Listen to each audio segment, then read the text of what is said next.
ഭഗവതി മഹിഷാസുരമർദ്ദിനിയായി ലീലയാടിയ കഥയിലേക്കാണ് നമ്മൾ എത്തിച്ചേരുന്നത്.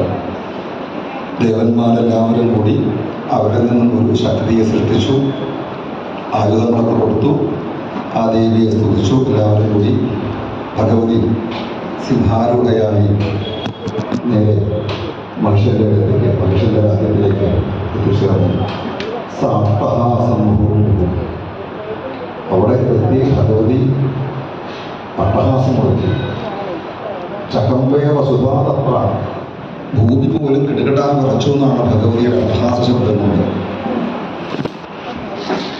അപ്പോഴാണ് മഹിഷാസുരൻ തൻ്റെ നാട്ടിൽ ഇങ്ങനെ അട്ടഹാസം അത്ഭുതപ്പെട്ടു. നമ്മൾ അസുരന്മാരെല്ലാവരും കൂടി ശബ്ദം ഉണ്ടാക്കിയാലും ഇത്ര ശബ്ദം ഉണ്ടാക്കില്ല. ഇത്ര വലിയ ശബ്ദത്തിൽ അട്ടഹാസം മുഴക്കുന്നത് ആരാണ് എന്നറിയാൻ വേണ്ടി ഒരു ദൂതനെ പറഞ്ഞയച്ചു. ദൂതൻ ഓരോന്നും കണ്ട കാഴ്ചല്ല. ഭഗവതി സിംഹാരൂഢയായിരിക്കില്ല. ദധതിയും ചഹത്തെ പിബന്തിയും ച മുഹുർമുഹു സംവീക്ഷ്യ ഭയഭീതാസ്തേ പ്രസ്താഹ സുഷംഹിതാഹ.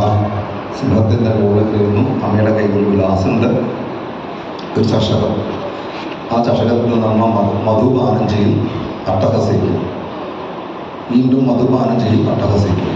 ഇവനോട് വന്ന് കാര്യം പറഞ്ഞു. ഇങ്ങനെ ഒരുപാടാണ്, കാണാൻ നല്ല ഭംഗിയൊക്കെ ഉണ്ട്. കണ്ട ശബ്ദം കേട്ടപ്പോൾ പേടിയായി, കാണാൻ പേടിയൊന്നുമില്ല. കണ്ടാൽ ആരും കൊതിക്കുന്ന ഒരു രൂപമാണ് എന്നൊക്കെ കേട്ടപ്പോൾ മഹിഷാസുരൻ മന്ത്രിമുഖ്യനെ വിളിച്ചിട്ട് പറഞ്ഞു, അവളെ വിളിച്ചുകൊണ്ട് വരും. പിന്നെ വേറൊരു കാര്യമുണ്ട്, അവളെ കൊണ്ടുവരുമ്പോൾ നിന്റെ സ്വഭാവം പുറത്തു കാണിക്കും. അവളെ പേടിപ്പിക്കാൻ പാടില്ല. അവളെന്നല്ല, എന്താ സ്ത്രീകളുടെ അടുത്ത് ഒരിക്കലും ഈ ബാഹുബലം കൊണ്ടോ ഒന്നുമില്ല. അവരെ സ്നേഹം കൊണ്ടും നയം കൊണ്ടുമാണ് അവരെ നമ്മുടെ കൂടെ നിരത്തേണ്ടത്. നമുക്ക് കുറേ ഉപദേശമൊക്കെ കൊടുത്തിട്ട് അതുകൊണ്ട് അവളെ പീഡിപ്പിക്കരുത്. അവളോട് നീ എന്നെ കുറിച്ച് പറയും, ഞാൻ എന്നെ കല്യാണം കഴിക്കാൻ പറയും എന്നൊക്കെ പറഞ്ഞിട്ടാണ് ദൂതനെ പറഞ്ഞത്. ദൂതൻ അവിടെത്തി കാര്യങ്ങളൊക്കെ പറഞ്ഞു. ഇത് കേട്ട സമയത്ത് ഭഗവതി പറഞ്ഞു, എനിക്ക് അവനെ കല്യാണം കഴിക്കാൻ യാതൊരു ആഗ്രഹവുമില്ല. ഇവനെ കല്യാണം കഴിച്ച് അടങ്ങൂ എന്നാണെങ്കിൽ അവനോടൊരു കാര്യം ചെയ്യണം. ഒരു കാര്യം പറയണം. എന്താ വെച്ചാൽ, ഞാൻ കുട്ടിക്കാലത്തൊരു പ്രതിജ്ഞ ചെയ്തിട്ടുണ്ട്. ഒരു പക്ഷേ യഥനാലോചിത എൻ്റെ ആലോചനാ ബുദ്ധി ഇല്ലാത്തതുകൊണ്ടാവാം എനിക്ക് അർത്ഥം പറ്റിയത്. നീ പറഞ്ഞതൊക്കെ കേട്ടപ്പോൾ എനിക്ക് മഹേഷനെ കല്യാണം വെച്ച പറ്റുന്നതുമില്ല. കാരണം ദേവന്മാർക്ക് പോലും മനുഷ്യനെ പേടിയാണ്, ത്രിലോകത്തിൻ്റെ അധിപതിയാണ്. ഇതിൽ നല്ലൊരാളെ കിട്ടാനൊന്നുമില്ല. ശരി, പക്ഷേ ഞാൻ ചെയ്ത പ്രതിജ്ഞ എന്താ വെച്ചാൽ, ആരാണോ എന്നെ യുദ്ധത്തിൽ തോൽപ്പിക്കാൻ അയാളെ മാത്രമേ ഞാൻ കല്യാണം കഴിക്കും. അതുകൊണ്ട് അയാളോട് യുദ്ധത്തിന് വരാൻ പറയുന്നു. അങ്ങനെ യുദ്ധത്തിൽ ഞാൻ അവനെ തോൽപ്പിക്കും എന്നൊക്കെ പറഞ്ഞ് ദൂതനെ പറഞ്ഞു വെച്ചു. ദൂതൻ ഇവിടെ വന്നിട്ട് അത് പറയേണ്ട പോലെയൊന്നുമല്ല പറഞ്ഞ്, വേറെ ചില രീതിയിലാണ് പറഞ്ഞത്. പിന്നീട് യുദ്ധത്തിന് വിളിച്ച അവൾ അപ്പോൾ ഇവിടെ എന്താ മഹിഷാസുരൻ തൻ്റെ കൂട്ടുകാരുമായി ആലോചന തുടങ്ങി. കാരണം ഒരു സാധാരണ സ്ത്രീ ഇങ്ങനെ എന്നെ വെല്ലുവിളിക്കണമെങ്കിൽ അവളൊരു സാധാരണക്കാരിയാവില്ല. അതുകൊണ്ട് നമുക്ക് എന്ത് ചെയ്യണമെന്നാണ്. അപ്പോഴാണ് വിരൂപാക്ഷൻ, ദുർധരൻ, ഇങ്ങനെ ചില ആൾക്കാർ, കേരള മന്ത്രിമാരെ പേര് കേട്ടതെന്നത് വിരൂപാക്ഷൻ. അക്ഷം എന്ന് വെച്ചാൽ എന്താ? വിരൂപാക്ഷൻ, കോങ്കണ്ണൻ, അയാൾക്കോട് നിങ്ങൾ പറയാം. ദുർധരൻ, നല്ലത് ധരിക്കുന്നവനല്ല ചീത്ത ധരിക്കുന്നവനുള്ളൂ. അവരൊക്കെ പറയുന്നത് അങ്ങനെ തോൽപ്പിക്കുന്ന അവളെ പറഞ്ഞത് വേറെ അർത്ഥത്തിലാണ് എന്നൊക്കെ പറഞ്ഞു. യുദ്ധം ചെയ്യാണ് വേണ്ടത് എന്നൊക്കെ പറഞ്ഞു. അപ്പോൾ എൻ്റെ താമരൻ എന്ന മന്ത്രി പറഞ്ഞു, യുദ്ധം ചെയ്യാതിരിക്കുകയാണ് നല്ലതെന്നാണ് എൻ്റെ അഭിപ്രായം. കാരണം എന്താ വെച്ചാൽ, ഞാൻ ഇന്നലെ രാത്രി ഒരു സ്വപ്നം കണ്ടു. നമ്മുടെ രാജ്യത്തിന് വലിയൊരു അപകടം വരാൻ പോകുന്നു. അതുകൊണ്ട് യുദ്ധം ചെയ്യാതിരിക്കുകയാണ് നല്ലത്. അശുഭങ്ങൾ പലതും കാണാനില്ല. ഇപ്പോൾ കാലം നമുക്ക് അനുകൂലമല്ല. ഈ ദേവന്മാരെ തോൽപ്പിച്ച ദേവലോകം നമുക്ക് നേടാൻ സാധിച്ചെങ്കിൽ കാലം നമുക്ക് അനുകൂലമായിരുന്നു. അതുകൊണ്ടാണ് ഒരുപക്ഷെ കാലം പ്രതികൂലമായപ്പോഴാവാം ഇങ്ങനെ ചില വെല്ലുവിളി അതുകൊണ്ട് ഈ പ്രതികൂലമായുള്ള കാലഘട്ടത്തിൽ യുദ്ധം ചെയ്യാതിരിക്കുകയാണ് നല്ലത് എന്നൊക്കെ ഈ താമ്രൻ പറഞ്ഞു. പക്ഷേ കാരണം മന്ത്രിമാരിൽ തന്നെ എല്ലാ രീതിയിലും ആൾക്കാരുണ്ട്. മന്ത്രിച്ചാൽ മന്ത്രണം ചെയ്യുന്ന കാര്യങ്ങൾ പറഞ്ഞു തരുന്നത്. ഈ കാര്യങ്ങൾ പറഞ്ഞു തരുന്നതിൽ തന്നെ പല രീതിയിലുള്ള ആൾക്കാരുടെ ദൂതന്മാർ. ഇതാന്ന് വെച്ചാൽ സ്വാമി കാര്യം നടത്തുന്ന ആൾക്കാർ, സ്വാമി എന്താണോ പറഞ്ഞത് അത് കൃത്യമായി നടത്തണം എന്നുള്ള ആൾക്കാർ. വേറെ ചില ആൾക്കാരുമില്ല, അങ്ങോരോ കാര്യം നടക്കണം, കൂട്ടത്തിൽ എൻ്റെ കാര്യമുണ്ട്. വേറെ ചില ആൾക്കാരുണ്ട്, അങ്ങോരോ കാര്യം നടന്നില്ലെങ്കിലും എൻ്റെ കാര്യം നടക്കണം. ഇങ്ങനെ 3 രീതിയിലുള്ള ദൂതന്മാരുണ്ട്. അതേപോലെ തന്നെ വേറെ ചില ദൂതന്മാരുണ്ട്. നമ്മുടെ മലയാളത്തിൽ പറഞ്ഞ ഏറാൻമൂടികൾ എന്ന് പറയുന്നത് വരും. നേതാവ് പറയുകയാണ് ഇപ്പം അർദ്ധരാത്രിയാണ് എന്ന് പറഞ്ഞാൽ അങ്ങ് പറഞ്ഞത് വളരെ സത്യം, ഇപ്പം അർദ്ധരാത്രിയാണ് എന്ന് പറയുന്ന ആൾക്കാരുണ്ട്. മറിച്ച് പറഞ്ഞ തല കൂന്ന് പിടിച്ചതാണ്. അങ്ങനെയുള്ള ആൾക്കാരുണ്ട്. ഇപ്പം അതിൽ തന്നെ വേറെ ചില ആൾക്കാരുണ്ട്, അനുഭവം എന്താണോ വരിക എന്നറിയില്ല, പക്ഷെ ഉള്ള കാര്യം വേണ്ടതുപോലെ പറയും. അങ്ങനെയുള്ള മന്ത്രിമാരുണ്ട്. അപ്പം ഇങ്ങനെ ആദ്യം പറഞ്ഞ മന്ത്രി അല്ലെങ്കിൽ ദൂതനെ നമുക്ക് വിശ്വസിക്കാം. കാരണം നമ്മുടെ അവന് ആപത്ത് വന്നാലും നമ്മളെ ഏൽപ്പിച്ച കാര്യം കൃത്യമായി ചെയ്യും. ഈ അവസാനം പറഞ്ഞ രീതിയിലുള്ള മന്ത്രിമാരായാലും കുഴപ്പമില്ല, അല്ലേ? വേണ്ടത് പറഞ്ഞു തരാം. തൽക്കാലത്തേക്ക് നമ്മളെ സന്തോഷിപ്പിക്കാനുള്ള കാര്യമല്ലാതെ കണ്ട് നമുക്ക് ഭാവിയിലും സന്തോഷം ഉണ്ടാവണമെങ്കിൽ വേണ്ട കാര്യം പറഞ്ഞു തരാം. അപ്പം അങ്ങനെയുള്ളവരുടെ വാക്കാണ് വിശ്വസിക്കേണ്ടത്. പക്ഷെ നമുക്ക് മനുഷ്യർക്ക് പണിയുള്ളവരുടെ ഈ മുഖസ്തുതിക്കാരുടെ പിന്നാലെയാണ് നമ്മളൊക്കെ പോവുക. ഒരിക്കലും അവരുടെ പിന്നാലെ പോകരുത്. അവിടെ നമ്മുടെ കാല് പിടിക്കാൻ വന്നാൽ കാല് പിടിച്ച് വലിച്ചിട്ട് ഇനി ഉണ്ടാവുള്ളൂ. അതിനാണ് നമ്മുടെ കാല് പിടിക്കാൻ വന്നത്, അല്ലാണ്ട് വേറൊന്നുമല്ല. അപ്പോൾ ഈ താമ്രം അങ്ങനെ പറഞ്ഞു ഒരിക്കലും പോകാണ്ടിരിക്കുക എന്നുള്ളത് കാലം അനുകൂലമില്ല എന്നൊക്കെ പറഞ്ഞപ്പോൾ മറ്റുള്ള ആൾക്കാരാണ് ആരെ ഭൂരിപക്ഷം. ലോകത്തിലെന്താ അപകടത്തന്മാരാണ് ഭൂരിപക്ഷം ഉണ്ടാകാറ്, നല്ല ആൾക്കാർ കുറച്ചേ ഉണ്ടാവുള്ളൂ. അപ്പോൾ ഈ ഭൂരിപക്ഷം പറയുന്നത് കേൾക്കാനാണ് മഹിഷാസുരൻ ഉള്ളത്. മഹിഷാസുരൻ പറഞ്ഞു താൻ മാത്രമേ വിപരീതമായിട്ട് എന്നോട് പറഞ്ഞു, അതുകൊണ്ട് താൻ തന്നെ ആദ്യം പോവുക എന്ന് പറഞ്ഞ് ഈ പാവത്തിനോട് പറഞ്ഞു വെച്ചു. നമുക്ക് നല്ലത് പറഞ്ഞാൽ ഇങ്ങനെ അനുഭവം മഹിഷാസുരന് പറഞ്ഞ കാലഘട്ടം ഇവർക്ക് കുഴപ്പമൊന്നുമില്ല.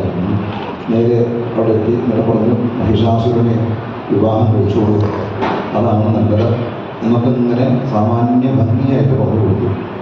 അത് കേട്ട സമയത്ത് ഭഗവതി പറഞ്ഞു അവനോട് പോയി പറയേ, അല്ല ഒരു സംസ്കൃതത്തിൽ പറഞ്ഞ ശ്ലോകം പറഞ്ഞാലും നമുക്ക് പുറത്തുണ്ടാവില്ല. എൻ്റെ മലയാളത്തിൽ അർത്ഥം പറഞ്ഞാലേ യഥാകേ മഹിഷി മാതാ പ്രൗഢ യവസഭക്ഷിണി നാഹം തഥാ ശങ്ക്യോതി ലംബപുച്ഛാമഹോദരി എന്ന് നമുക്ക് പറഞ്ഞു.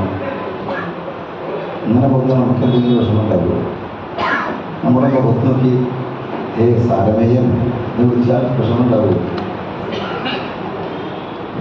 കൊള്ളാലോ, പുതിയ പേരാണല്ലോ. അടുത്ത കുറച്ച് തന്നെ ഈ സാരമേയം ചേർന്ന അർത്ഥം അറിയോ? മായ. സാരമേയം എന്ന് പറയുന്നത് സാരമേയം ഗൃഹം ഗൃഹം എന്ന് ഭാഗവതത്തിലൊരു പ്രയോഗമുണ്ട്. കേൾക്കുമ്പോൾ നല്ല രസമാണല്ലേ. ഞാൻ ചീത്ത വിളിക്കുന്നതോട് വിളിക്കുകയും ചെയ്യാം, എന്നാൽ കേൾക്കണമെന്ന് കുഴപ്പമില്ല. അങ്ങനെയുണ്ടല്ലോ. അപ്പോൾ ഇവിടെ ഈ സംസ്കൃതം കേട്ടാൽ നമുക്കൊന്നും തോന്നില്ല. ഇതിൻ്റെ മലയാളം പറഞ്ഞാൽ എന്താണെന്നറിയോ? യഥാതേ മഹിഷി, എപ്രകാരമാണോ നിന്റെ അമ്മ. ഈ ചീത്ത പറയുന്ന അമ്മ എന്നല്ല പ്രയോഗിക്കാറ്. ചുരുക്കം പറഞ്ഞാൽ നിന്റെ എതിർമത്തള്ളയെ പോലെ പുല്ല് തിന്നുന്നവളല്ല ഞാൻ.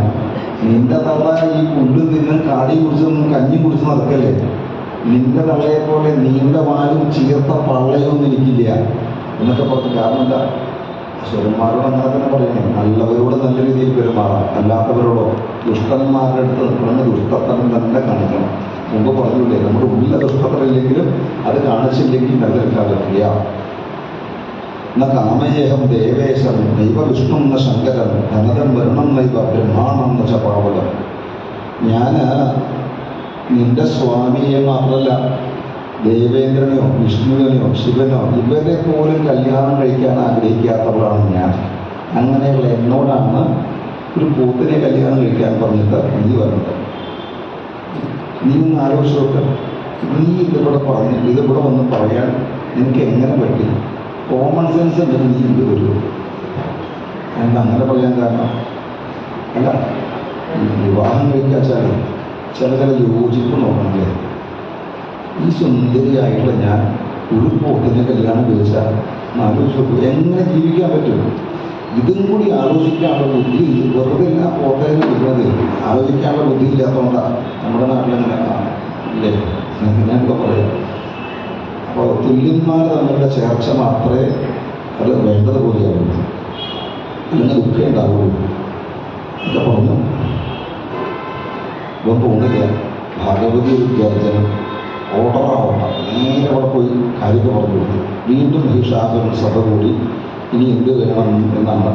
അപ്പോൾ ഈ നേരത്തെ പറഞ്ഞ ഓരോ വിദ്വാന്മാരില്ലേ, ഈ താമ്രാക്ഷൻ, വിരൂപാക്ഷൻ, ദൂർധരൻ, വിടാനൻ, ദുർമുഖൻ, ഭാഷകളൻ, ഇങ്ങനെ കുറേ വിദ്വാന്മാർ ഓരോരുത്തരായിട്ട് ദേവിയുടെ അടുത്തേക്ക് പോകും. അവരൊക്കെ ഇവിടെ വന്ന ദേവിയോട് ഇയാളെ കല്യാണം കഴിക്കാൻ പറയും. അതൊന്നും ദേവി അംഗീകരിക്കുന്നു. ഇവരുടെയൊക്കെ വാക്കുകളുണ്ട് കേട്ടോ, കുറേ ശ്ലോകങ്ങളുണ്ട്. അതിലൊക്കെ കുറേ ധർമ്മങ്ങൾ കുറേ കാര്യങ്ങളും പറയുന്നുണ്ട്. ദേവിയുടെ മറുപടിയിലും നമ്മുടെ ജീവിതത്തിലേക്ക് എടുക്കേണ്ട അനവധി കാര്യങ്ങൾ പറയുന്നുണ്ട്. ഇവരൊക്കെ ഓരോരുത്തരായിട്ട് പിന്നീട് ദൂതിന് വന്ന ഈ ദൂതിന് പറഞ്ഞയച്ച അവരെ തന്നെ മഹിഷാസുരൻ യുദ്ധത്തിനും പറഞ്ഞയച്ചു. ഭഗവതി ഓരോരോ അസുരന്മാരെയായിട്ട് നിഗ്രഹിക്കാനായിട്ട് ആരംഭിച്ചു. താമ്രനെ, ചിക്ഷുരനെ, അസിലോമൻ, വിടാനാഖ്യൻ, ഇങ്ങനെ ഓരോരോ ആളുകളെ ഇങ്ങനെ കൊല്ലാൻ തുടങ്ങി. അതിനിടയ്ക്ക് ഒരു വിദ്വാൻ ചോദിച്ചു, അല്ല എന്തിനാ ഈ അസുരന്മാരെന്നെ കൊല്ലണത് എന്ന് ചോദിക്കുമ്പോൾ ഭഗവതി പറയേണ്ട ന്യായാന്യായവച്ച ഭൂതാനാം പശ്ചതി സാക്ഷിരൂപിണി നമേ കഥാവിഭോഗേച്ഛാന്നലോഭോ നച്ച വൈദ്യ ധർമാർത്ഥം വിചരാമ്യത്ര സംസാരേ സാധുരക്ഷണം വ്രതമേതത്വമേതം പലയാമി നിജം സദാ സാധൂനാം രക്ഷണം കാര്യം ഹന്തവ്യ യേസാധവ വേദസംരക്ഷണം കാര്യം അവതാരൈ അനേകശഃ. എന്തിനാ അങ്ങനെ അസുരന്മാരെ കൊല്ലണത് എന്നല്ലേ നീ എന്നോട് ചോദിച്ചത്? എന്തിനാണ് ചോദിച്ചാൽ എൻ്റെ ജോലി അതാ. എന്ത് കൊല്ലലോ? അതെ. ആരെ? നിന്നെ പോലുള്ള ആൾക്കാരെ കൊല്ലല്. ധർമ്മം രക്ഷിക്കാൻ വേണ്ടി അനവധി അവതാരങ്ങളെടുത്ത് ഞാൻ ഭൂമിയിൽ വരുന്നു. നിന്നെ പോലുള്ള അധർമ്മികളാണ് ഈ ഭൂമിക്ക് അപകടം. നീ ധർമ്മിയായിരുന്നുവെങ്കിൽ, ധർമ്മം അനുഷ്ഠിക്കുന്ന ഒരാളാണ് എങ്കിൽ, അസുരന്മാർ ധർമ്മം ചെയ്യുന്നവരാണെങ്കിൽ ഞാൻ അസുരന്മാരെ ഒരിക്കലും കൊല്ലില്ലായിരുന്നു. ധർമ്മം അനുഷ്ഠിക്കുന്നത് ആരായാലും അവരെ ഞാൻ രക്ഷിക്കും, അധർമ്മം ചെയ്യുന്നത് ആരായാലും അവരെ ഞാൻ ശിക്ഷിക്കും. നിങ്ങൾ എന്നുള്ള വ്യക്തികളോടല്ല എനിക്ക് ദേഷ്യം, ആ മനോഭാവത്തോടാണ് എനിക്ക് ദേഷ്യം. ധർമാർത്ഥം വിചരാമ്യത്ര സംസാരേ സാധുരക്ഷണം വ്രതമേതത്വ നിയതം. അതുകൊണ്ടാണ് ഞാൻ അസുരന്മാരെ നിഗ്രഹിക്കാൻ കാരണം. അപ്പോഴാണ് വിടാനം പറയേണ്ടത്, എന്ത് ചെയ്യാൻ, ഞങ്ങൾക്ക് മരിക്കാനാണുള്ള യോഗം. കഷ്ടകാലത്തിൽ ഞങ്ങൾ അയാളുടെ സേവകനായി പോകും. ഈ സേവകന്മാർക്ക് ഒരിക്കലും സുഖം ഉണ്ടാവില്ലേ, അവർക്ക് അവരുടെ കാര്യം പോലും നോക്കാൻ പറ്റില്ല എന്ന് പറഞ്ഞൊരു സേവകന് അനുഭവിക്കേണ്ടി വരുന്ന അനവധി കഷ്ടപ്പാടുകളൊക്കെ അതും ഇവർ നമ്മുടെ യുദ്ധത്തിൽ വെറുതെ അങ്ങോട്ടും ഇങ്ങോട്ടും യുദ്ധമല്ല, ധർമാധർമ്മങ്ങളെക്കുറിച്ചും ന്യായാന്യായങ്ങളെക്കുറിച്ചുള്ള ചർച്ചകളൊക്കെയാണ്. അവസാനം ബാക്കി എല്ലാവരും ഭഗവതി ശരിയാക്കി. കുറേ കഴിഞ്ഞും മഹിഷാസുരൻ ആലോചിച്ചു. അപ്പോൾ അതാണ് പ്രശ്നം. ഏത്? എൻ്റെ ഈ രൂപമാണ് പ്രശ്നം. ഞാൻ എരുമയുടെ പോലെ എന്നുള്ള രൂപമാണ് പോത്തിൻ്റെ പോലെയുള്ളത് എന്നാണ് അവരുടെ പ്രശ്നം. അതല്ലെങ്കിൽ പിന്നെ അവളെന്നെ കല്യാണം കഴിച്ചിരിക്കും. അയാൾ ഒരു സുന്ദരമായിട്ടുള്ള ആകൃതി. ഓർക്കണം, നമ്മൾ ആദ്യം പറഞ്ഞില്ലേ, രംഗം പറഞ്ഞില്ലേ, എനിക്ക് മകനുണ്ടാവണം, ദേവന്മാരെ തോൽപ്പിക്കാൻ പറ്റണം, അവൻ കാമരൂപനാവണം, അവന് ഇഷ്ടമുള്ള രൂപം സ്വീകരിക്കാൻ അവനെ പറ്റണം എന്നൊക്കെ ആദ്യം പറയാൻ പിടിച്ചിരുന്നുള്ളൂ. അങ്ങനെ ഇയാൾ സുന്ദരമായിട്ടൊരു പുരുഷൻ്റെ വേഷം കിട്ടി നേരെ ഭഗവതിയുടെ അടുത്തെത്തി. നീ ആരാ? നീ എന്തെങ്കിലും പറഞ്ഞേ? ഒരു പരിചയമില്ലാത്ത ഒരാളെ പോലെ ഞാൻ കുറേ വർത്താനൊക്കെ പറഞ്ഞു. പിന്നെ ഇതൊക്കെ എൻ്റെ വിശേഷം. വർത്താനൊക്കെ പറഞ്ഞ് ഇയാൾ പറയാണ്, സംസാരചക്രേ വർത്തമാനാജനാഖില നരോവാഹി സുഖം വാഞ്ചതി സർവത. പ്രപഞ്ചത്തിലുള്ള ആൾക്കാരൊക്കെ ആഗ്രഹിക്കുന്നത് സുഖമല്ലേ? വെറുതെ ചോദിക്കുകയാണ്. നമ്മൾ പരസ്പരം കണ്ടുപിടിക്കുക, ഇതൊക്കെ എൻ്റെ സുഖമല്ലേ ഞാൻ ചോദിക്കണല്ലേ? സുഖമാവില്ലേ ലോകത്തിൽ എല്ലാവരും ആഗ്രഹിക്കുന്നത്? ഞാനതാണ് ആഗ്രഹിക്കുന്നത്. നീയും സുഖം തന്നെയല്ലേ ആഗ്രഹിക്കുന്നത്? ഈ സുഖത്തിൽ വെച്ച് ഏറ്റവും വലിയ സുഖം എന്താണല്ലോ? സുഖം സംയോഗയും അസംയോഗേ ഭവേദ്യ.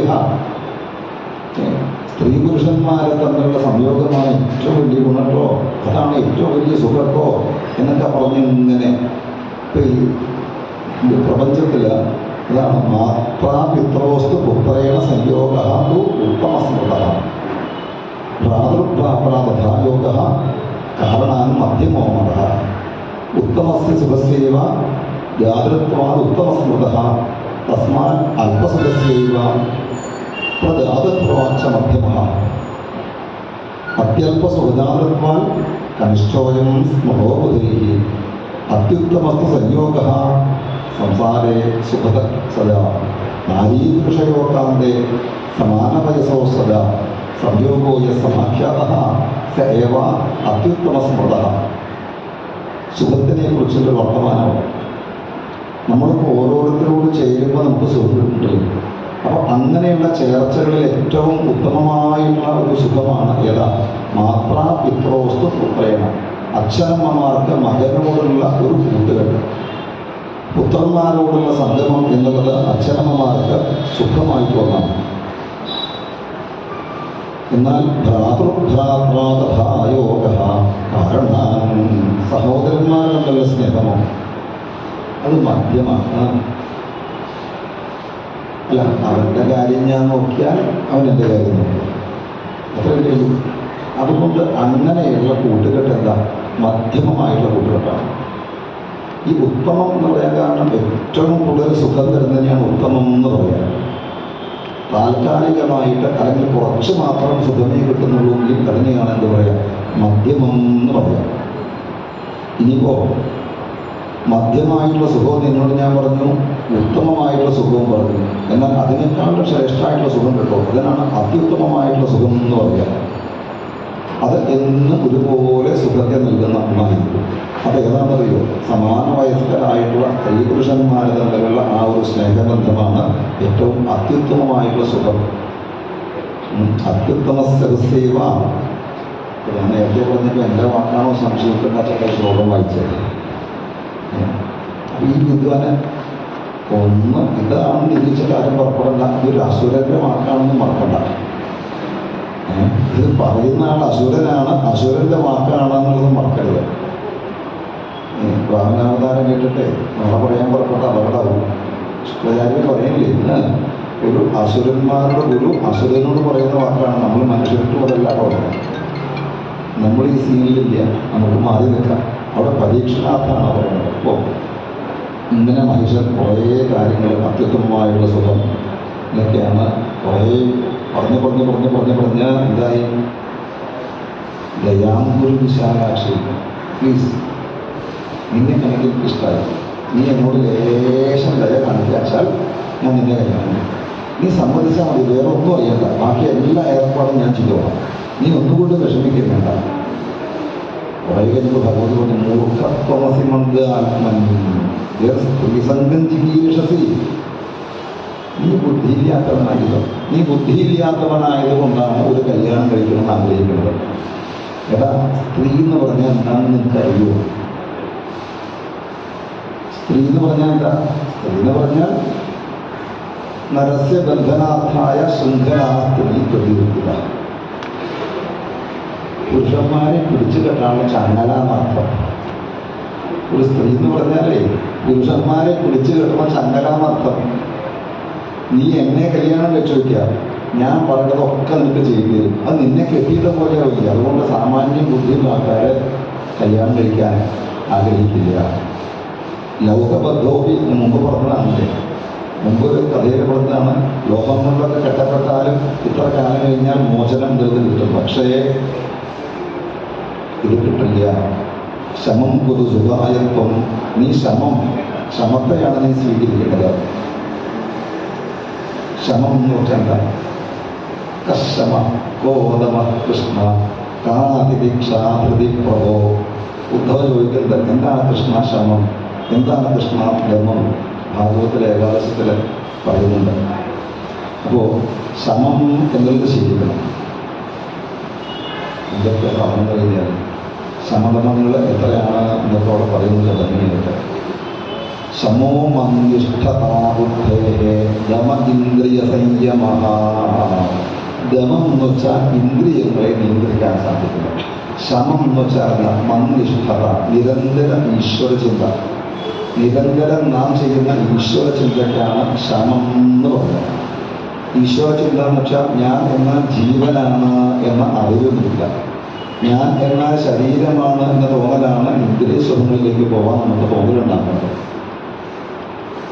അതിനെ തുടർന്നുള്ള കർമ്മങ്ങളാണ് നമുക്ക് കർമ്മബന്ധങ്ങൾ ഉണ്ടാക്കുന്നതും. ആ കർമ്മബന്ധങ്ങളാണ് നമ്മളെ നരകത്തിലേക്ക് എത്തിക്കുന്നതും ഒരു സ്ത്രീയുടെ ഗർഭപാത്രത്തിലേക്ക് കൊണ്ടുവരുന്നതും ഭൂമിയിൽ വന്ന കുറേ കഷ്ടപ്പാട് നമുക്ക് അനുഭവിക്കേണ്ടി വരണമെങ്കിൽ ഇതാണ് കാരണം. അതുകൊണ്ട് ഞാൻ എന്നാൽ ജീവൻ, പരബ്രഹ്മത്തിൻ്റെ അംശം എന്ന ചിന്ത ഏതൊരാൾക്കുണ്ടോ ആ ചിന്ത ഉള്ളവനെയാണ് ശമം ഉള്ളവൻ എന്ന് പറയാം. ശമോ അനിഷ്ഠതാബുദ്ധേ. ബുദ്ധി ഭഗവാനിൽ നിൽക്കല് അല്ലെങ്കിൽ പരബ്രഹ്മത്തിൽ നിൽക്കല്, ആ ഒരു അവസ്ഥയ്ക്കാണ് എന്ത് പറയാ ശമം. അങ്ങനെയുള്ളവന് ആഗ്രഹങ്ങളൊന്നും ഉണ്ടാവില്ല. നിനക്ക് പിന്നെ കല്യാണം കഴിക്കണം എന്നല്ലേ ആഗ്രഹം? കല്യാണം കഴിച്ചതിനുള്ള പ്രശ്നങ്ങളൊക്കെ ഉണ്ടാവും. അതുകൊണ്ട് ആഗ്രഹങ്ങൾ ഇല്ലാതാക്കുക. ആഗ്രഹങ്ങൾ ഇല്ലാതായാൽ അതാണ് ഏറ്റവും വലിയ ഗുണം. എന്നൊക്കെ ഇവിടെ പറഞ്ഞു.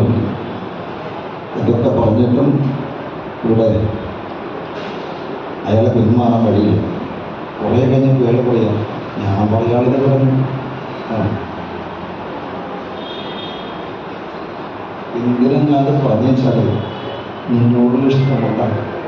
നിന്നെ കല്യാണം കഴിക്കണമെന്ന് ഇഷ്ടം അതിട്ട് അതല്ല, നിന്നോടൊരു കാരുണ്യം എനിക്കുണ്ട്. നീ എന്നോട് കാരുണ്യം കാണിച്ചാൽ നമ്മൾ കല്യാണം നോക്കും. നിന്നോട് കാരുണ്യം എനിക്കുണ്ട്. അതുകൊണ്ട് ഞാൻ നിന്നോട് പറയാം, ഇത് ഈ കല്യാണം എന്നെ കല്യാണം കഴിക്കാൻ നല്ലത് കേട്ടോ. എന്താ വെച്ചാൽ എന്നെ പോലെ എല്ലാം തെരഞ്ഞൊരാളില്ല. നീ എന്നെ വേണ്ടാന്ന് പറഞ്ഞ് പോയിക്കാം, നീ മന്ദോദരിയെ പോലെ ദുഃഖിക്കേണ്ടി വരും എന്ന് പറഞ്ഞപ്പോൾ ജനമേജയെ വിളിക്കുക. അതായ മന്ദോദരി. ജനമേജയും ചോദിച്ചോണ്ട് നമുക്ക് ഊണ് കഴിക്കാൻ 10 മിനിറ്റ് കഴിച്ചു. ജന്മജയം ചോദിച്ചില്ലെങ്കിൽ ഊണ് കഴിക്കാൻ പോകാറുണ്ട്. ആരാണ് മന്ദോദരി എന്ന് ചോദിക്കാം. അപ്പം മന്ദോദരിയുടെ കഥ പറയാം. സിംഹളം എന്ന രാജ്യത്ത് ചന്ദ്രസേനൻ എന്നൊരു രാജാവുണ്ട്. അദ്ദേഹത്തിൻ്റെ ഭാര്യയുടെ പേരാണ് ഗുണവതി എന്നാണ് പേര്. അവർക്ക് മന്ദോദരി എന്ന ഒരു മകളുണ്ടായിരുന്നു. അങ്ങനെ ഇരിക്കുമ്പോഴാണ് മദ്രം എന്ന പേരായിട്ടുള്ള ഒരു രാജ്യപ്രദേശത്തിൻ്റെ അധിപൻ ആണ് സുധർമാവ്. അദ്ദേഹത്തിൻ്റെ മകൻ കമ്പുഗ്രീവൻ എന്നൊരാളുണ്ട്. ഈ കമ്പുഗ്രീവന് ഈ മന്ദോദരിയെ കല്യാണം കഴിച്ചാൽ കൊള്ളാമെന്നൊരാഗ്രഹം. ഇവിടെ വന്നിട്ട് ചന്ദ്രസേനോട് പറഞ്ഞു, അങ്ങയുടെ മകളെ എൻ്റെ മകൻ കമ്പുഗ്രീവനെ കല്യാണം കഴിച്ചു കൊടുക്കണം എന്ന സുധർമാവ് പറഞ്ഞു. അദ്ദേഹം സംസാരിച്ചു. അപ്പോൾ മന്ദോദരി എന്തുകൊണ്ട് വെച്ചാൽ എനിക്ക് കല്യാണം കഴിക്കാൻ താല്പര്യമില്ല. എന്താണ് നിനക്ക് കല്യാണം കഴിക്കാൻ പ്രശ്നം ചോദിച്ചാൽ, സ്വാതന്ത്ര്യാൻ മോക്ഷമിത്യാഹു, എനിക്ക് സ്വാതന്ത്ര്യമാണ് വേണ്ടത്. കല്യാണം കഴിച്ചാൽ ആർക്ക് എൻ്റെ ഫ്രീഡം ഇല്ലാണ്ടാവും. ഇന്ന് അനവധി മന്ദോദരിമാരുണ്ട്. മന്ദോദരിയല്ല കേട്ടോ, മന്ദോദരി. ഇന്ന് അനവധി മന്ദോദരിമാരുണ്ട്. കല്യാണം കഴിച്ച ഫ്രീഡം പോവും. മന്ദോദരന്മാരുണ്ട്. ഇല്ല, പുരുഷന്മാർക്ക് പിന്നെ കെട്ടുന്ന മോഹമുണ്ടാവും. വേണ്ടാന്നുള്ള മോഹം സ്ത്രീകൾക്ക് അത് കൂടിയില്ല. അതുകൊണ്ട് ഈ കല്യാണം വേണ്ട. കാര്യം പറഞ്ഞു. മന്ദോദരി ഇങ്ങനെ വളർന്നു വരികയാണ്. ഉള്ള സൗന്ദര്യം ദിവസം കൂടുന്തോറും സൗന്ദര്യങ്ങൾ കൂടി വരികയാണ്.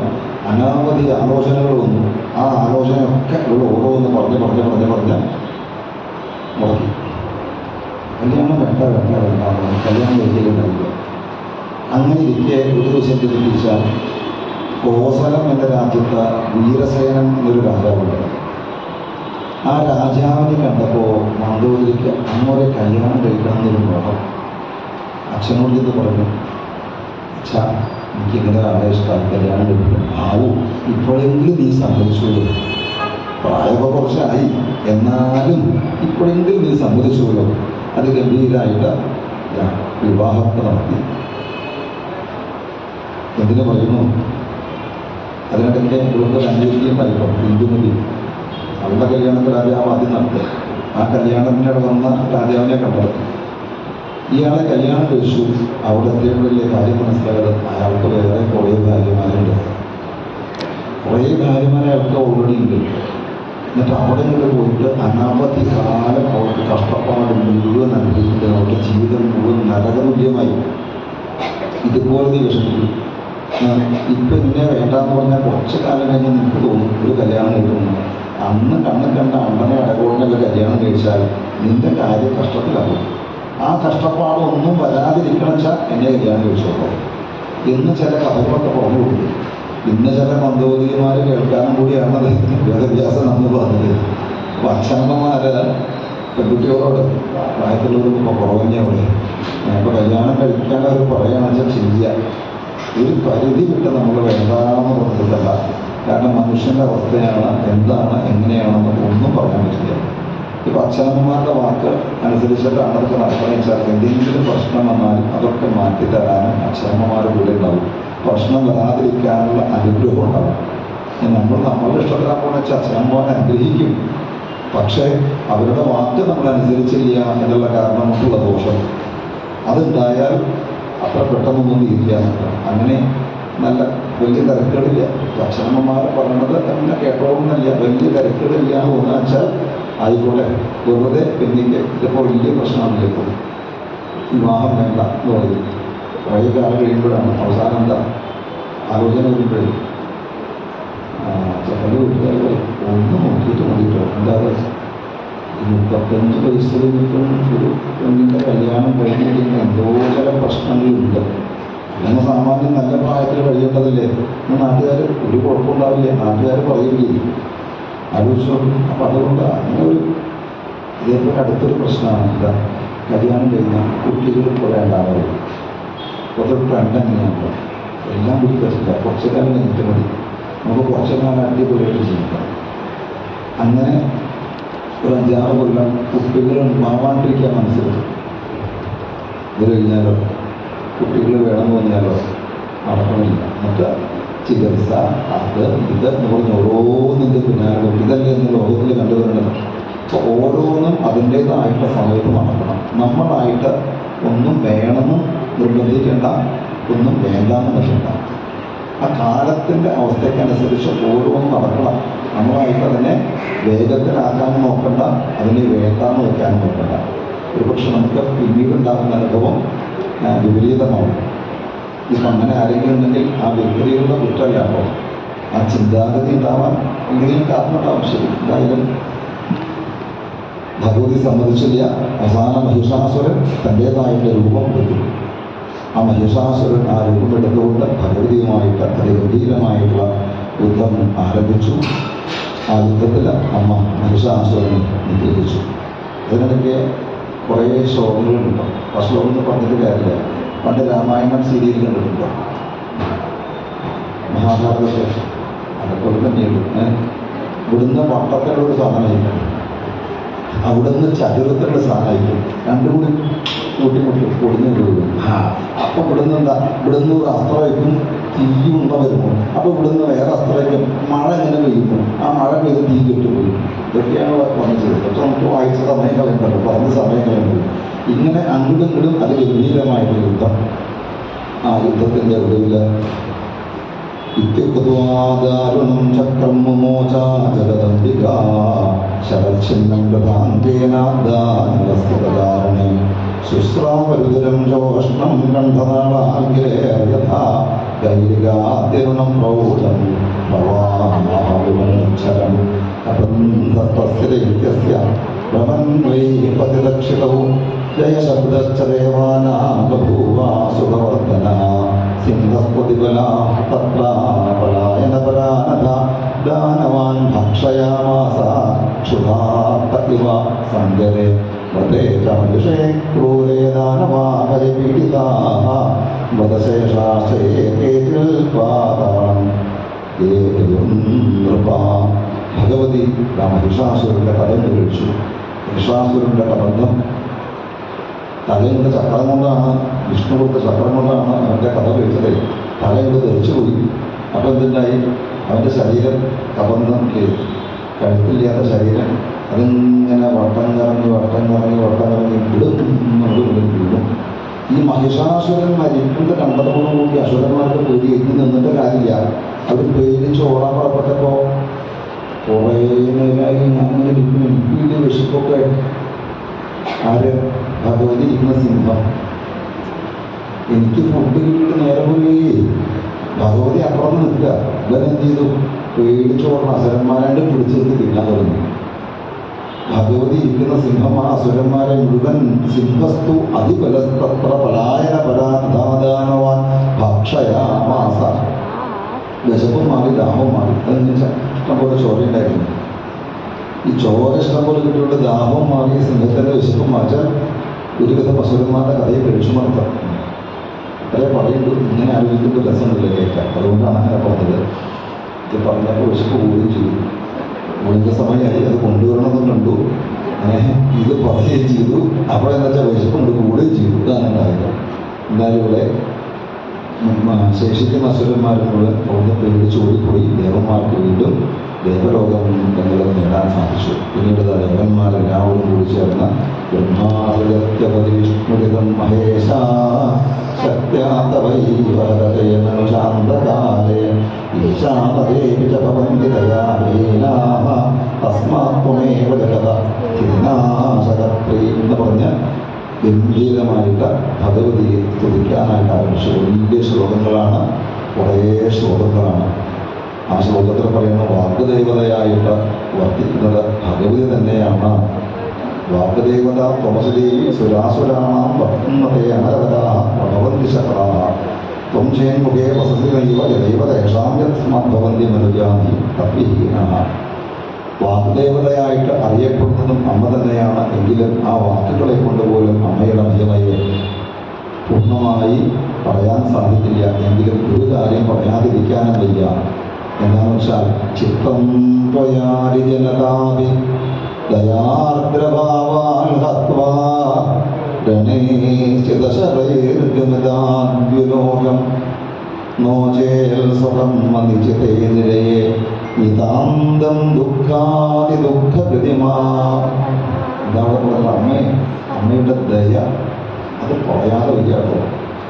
ഈ അസുരന്മാരെ അമ്മ കൊന്നില്ലേ? ഈ അസുരന്മാരെ അമ്മ കൊന്നത് അവരുടെ ദയുള്ളത് കൊണ്ടാണ്. എന്ന് വെച്ചാൽ അസുരന്മാരെ അമ്മയെ കണ്ടുകൊണ്ട് മരിച്ചതോടുകൂടി അവർക്ക് മോക്ഷം കിട്ടി. ഇനിയിപ്പോൾ അങ്ങനെ മരിക്കാൻ സാധിച്ചില്ലെങ്കിലോ അവരുടെ കുടുംബത്തെ സാധാരണ പോലെ ജീവിക്കും. മായയിൽപ്പെട്ട മോഹത്തിൽപ്പെട്ട അവർ ജനിക്കുക മരിക്കുക ജനിക്കുക മരിക്കുക നരക ദുഃഖം അനുഭവിക്കുക, അങ്ങനെ മാറി മാറി അവർക്ക് അനുഭവിക്കേണ്ടി വന്നേനെ. അവരെ അതിലേക്കൊന്നും തള്ളിവിടാതെ ദയ കൊണ്ട് അവരെ രക്ഷിക്കല്ലേ അമ്മ ചെയ്തത്. ദേവാമഹേശ്വരിപുതം സ്വഭാഗം ഗൃഹീരബ്ബ ഇതിവൽ പ്രതിപാദിതം കിം സമാഹാനരേ ത്വമസി തത്ര നിമിത്തഭൂതാ തസ്മാത് ത്വമേവ അനുപാലയസി വിശ്വം. ഈ ദേവന്മാർക്ക് ശക്തി കിട്ടുന്നത് എങ്ങനെയാണ്? നമ്മൾ ഹോമം ചെയ്യുമ്പോൾ. വർദ്ധനിയുടെ ഭാര്യയാണ് ആര്? സ്വാഹ. 9ാം സ്കന്ധത്തിൽ പറയും.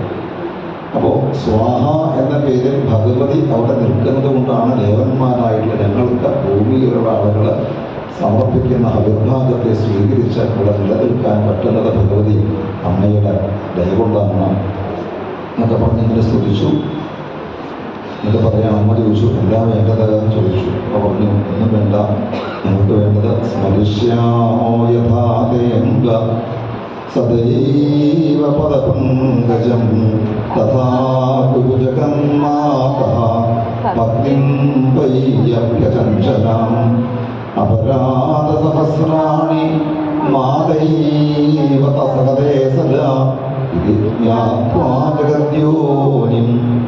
അമ്മേ, നിങ്ങൾ സ്മരിക്കുന്ന സമയത്തൊക്കെ അമ്മ ഇങ്ങനെ വന്ന് നിങ്ങൾ എന്ത് ആപത്തിലാണ് പെട്ടിരിക്കണേച്ചാലും ഞങ്ങൾ അമ്മയെ ഓർക്കുമ്പോഴേക്കും അമ്മ പ്രത്യക്ഷയായി ആപത്തുകളിൽ നിന്ന് ഞങ്ങളെ രക്ഷിക്കണേ. അങ്ങനെ ആപത്ത് സമയത്ത് മാത്രമല്ല കേട്ടോ, ആപത്ത സമയത്ത് ഈശ്വരനെ വിളിക്കാൻ തോന്നോ? ഈശ്വരനെ വിളിക്കാൻ തോന്നണം എന്ത് വേണം? സമ്പത്തുകാലത്തും അങ്ങനെയാണോ? പിന്നെങ്ങനെയാ?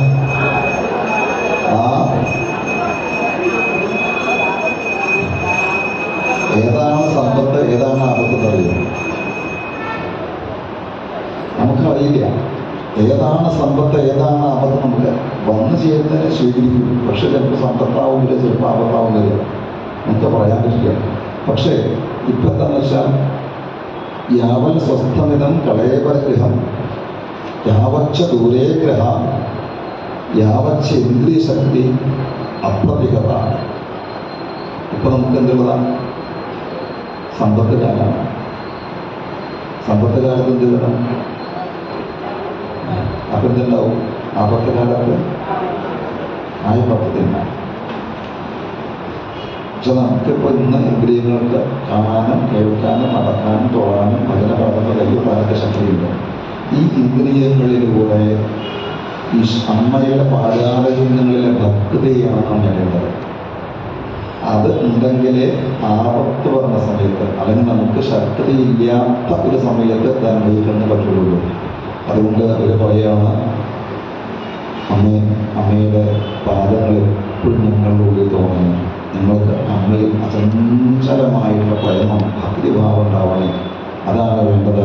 അന്യഥാശരണം നാസ്തി തുൽപദാംബുജരേണ ഏവം സ്തുതാസുരൈർദേവീതപ്രൈവാന്തരതീയതഃ.